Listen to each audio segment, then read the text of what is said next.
Assalamualaikum, Allahu Akbar. Sa mga nagtatanong kung Dol, paano kung makulong itong tatlong senador natin na na-implicate dito sa flood control anomalies. So ito ang kasagutan. Relax lang kayo, huwag kayong mababahala. Dahil kapag mapabilis at ito'y inaasahan na natin na mapabilis talaga itong pagkasabit or pagkadawit itong tatlong senador natin, itong si Chis Escudero, Jinggoy Estrada at saka si Joel Villanueva, as expected natin na isa ito sa tinatrabaho nila ngayon, itong mapabilis itong pagsampa ng plunder case nitong tatlo. Ang plunder case, mga kababayan, ay non-billable ito, kasi reclusion perpetua or life imprisonment ang hatol nito. No bail recommended ito, hindi sila pwedeng magpiyansa, mga kababayan, or mag-post ng bail for their temporary release. So anong implikasyon nito sa impeachment case laban kay Vice President Sara, mga kababayan? Hindi ito makaapekto, mga kababayan, sa kanilang boto. Ang absente or wala sila during the verdict or pag-cast ng kanilang desisyon, at yung abstain ay mapabilang yan sa acquittal or no, itong absent at saka abstain. So hindi makakaapekto yan, mga kababayan. Walang apekto yan dito sa casting of their decision sa acquittal or conviction dito sa impeachment case laban kay Vice President, mga kababayan.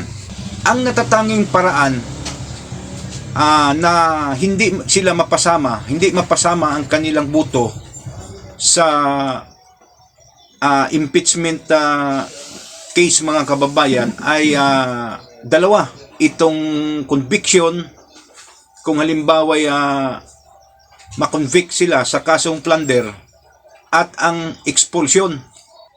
Sasampahan sila ng reklamo or petition dito sa Ethics Committee sa Senado, kung saan hawak ni Senator GB Ejercito ngayon. So kung 3/4 sa number of senators ang papabor na ma-expel sila or matanggal sila bilang isang senador, ay yun ang basihan na hindi na sila pwedeng makabuto, mga kababayan. Conviction, natulan sila sa korte, at saka expulsion sa Ethics Committee ng Senado na pinapaboran ng 3/4, which is kung halimbawa ay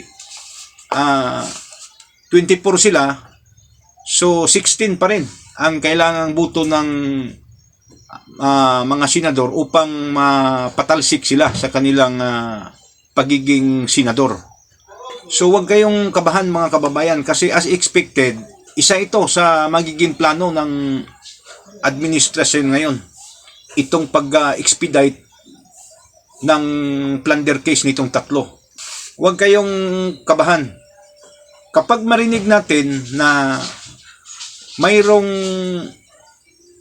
balasahan sa Senado, mga kababayan, at pinalitan ang Ethics Committee Chairman na si GB Ejercito, kapag pinalitan siya, either Risa Hontiveros, Bam Aquino, Kiko Panghilinan, or itong dalawang tulpo, so magkakaroon na tayo ng pagdududa dyan na talagang lulutuin nila na ma-expel itong tatlo. Kung halimbawa ay masampahan na sila ng plunder case, kasi kahit pa'y nasampahan na sila, mga kababayan, at nakulong na, hindi makakaapekto yan sa boto nila sa conviction or acquittal kay Vice President Sara.